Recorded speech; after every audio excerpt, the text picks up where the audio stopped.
ये रिव्यू है अडीवी शेष की फिल्म मेजर के हिंदी वर्जन का। फिल्म को प्रोड्यूस किया है सोनी पिक्चर्स, महेश बाबू और अडीवी शेष प्रोडक्शन ने। फिल्म की स्टोरी और स्क्रीन प्ले का क्रेडिट भी अडीवी शेष का ही है।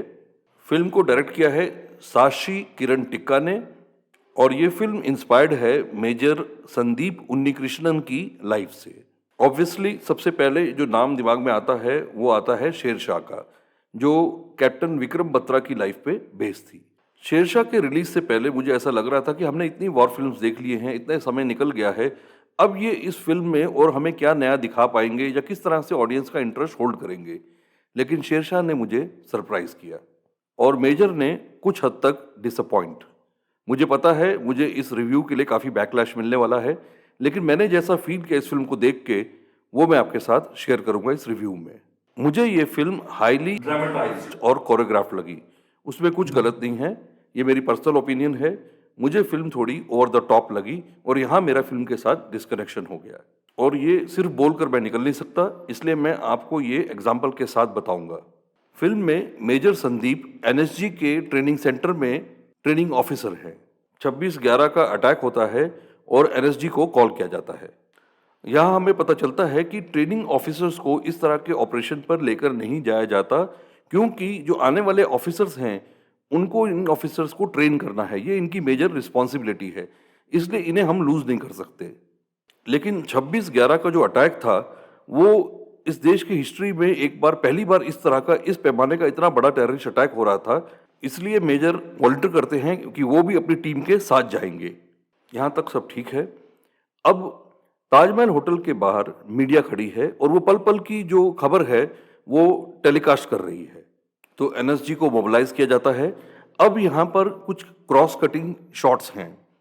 एनएसजी की टीम अपने ट्रक में आ रही है, मीडिया रिपोर्ट कर रहा है कि एनएसजी आ रही है। टेररिस्ट्स को उनके हैंडलर्स इन्फॉर्म कर देते हैं कि एनएसजी को मोबिलाइज कर दिया गया है और वो अप्रोच कर रहे हैं, पहुंच रहे हैं ताजमहल होटल की तरफ। इनफैक्ट टेलीविजन पे ये लाइव टेलीकास्ट भी चल रहा है, तो देश भर का मीडिया बाहर खड़ा है, टेलीकास्ट चल रहा है और ये टेररिस्ट भी एक स्टेटमेंट देना चाहते हैं। एनएसजी की बस आती है, मेजर भी अंदर बस में है। वहाँ एक टेररिस्ट 4 ग्रेनेड एक साथ लेकर ताजमहल होटल के गुंबद के नीचे खड़ा है। एनएसजी का ट्रक ग्राउंड जीरो पर पहुंचता है, टेररिस्ट चारों ग्रेनेड्स को उछालता है जो स्लो मोशन में गुंबद की तरफ बढ़ रहे हैं। क्रॉस कट, एनएसजी के जो कमांडोज हैं वो अब बस से उतर रहे हैं।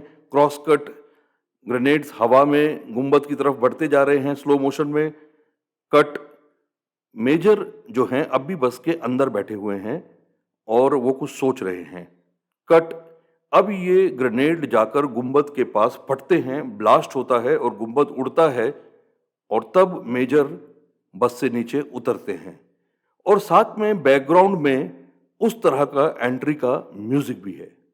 इतना highly dramatised and choreograph shot with underlining of background music, इसमें कोई गलती नहीं है। मैंने आपको पहले भी कहा, हर मीडियम की अपनी एक ग्रामर होती है।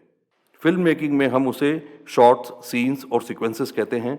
अब ये डायरेक्टर, हर डायरेक्टर के पास ये टूल्स हैं, मतलब हर डायरेक्टर अपनी कहानी अपने तरीके से बोल सकता है। यहाँ पर जो डायरेक्टर हैं साशी किरण टिक्का, हर सीन को बड़ा हाईली ड्रामेटाइज कर देते हैं, म्यूजिक लगाते हैं, उसमें कुछ भी छोड़ते नहीं हैं। वहाँ थोड़ा सा ये सिंथेटिक हो जाता है मेरे हिसाब से। तो जब ये हाईली ड्रामेटाइज्ड और कोरियोग्राफ सीन्स चलते हैं तो फिर यहाँ कई छोटी मोटी गलतियाँ भी होती हैं। जैसे कि होटल में एक फीमेल गेस्ट हैं, वो बालकनी में लटकी हुई हैं, एक बच्ची कबर्ड के अंदर छुपी हुई है। टेररिस्ट उस रूम में एंटर करता है, विंडो तक आता है और टॉप एंगल से हमें दिखाया जाता है कि वो लड़की अब किसी तरह से बालकनी के नीचे ही पूरी छुप गई है। टेररिस्ट विंडो में खड़ा है, उसे वो लड़की नजर नहीं आ रही है, लेकिन टेंशन क्रिएट कर रहे हैं। थोड़ी देर पहले ही हमें एक शॉट दिखाया गया था कि जहां इस पूरे होटल को स्नाइपर्स ने जगह जगह से कवर किया हुआ है और अगर कोई भी विंडो के पास आता है तो वो उन्हें नजर आ रहे हैं। यहाँ पर ड्रामा जो है उस लड़की के लटकने का, अपने नाखूनों पे लटकी हुई है, उस पर एम्फोसिस है। टेररिस्ट पूरी तरह से अपने आप को रिवील करता है विंडो में, लेकिन स्नाइपर उसे शूट नहीं करता है। तो क्या पूरी फिल्म ही इसी तरह की सिंथेटिक और प्लास्टिक है? नहीं। यहाँ पर रेवती जी का एक शॉट आता है जब फाइनली मेजर की तस्वीर न्यूज़ में दिखाई जाती है कि वो शहीद हो गए हैं, तब उनकी मदर को पता चलता है उनकी तस्वीर टेलीविज़न पर देखकर कि इस ऑपरेशन में उनका बेटा भी इन्वॉल्व था, क्योंकि तब तक उन्हें ये बताया जा रहा था कि ट्रेनिंग ऑफिसर्स को ऑपरेशंस पे लेके नहीं जाया जाता है। और रवेती घर छोड़कर बाहर भाग जाती हैं सड़क पर और बारिश शुरू हो जाती है और वो ट्रैफिक के बीच में खड़े होकर चिल्लाकर रो रही हैं। उनकी आवाज़ हमें नहीं सुनाई देती, बैकग्राउंड म्यूज़िक आता है, लेकिन वो एक रॉ इमोशनल सीन लगता है।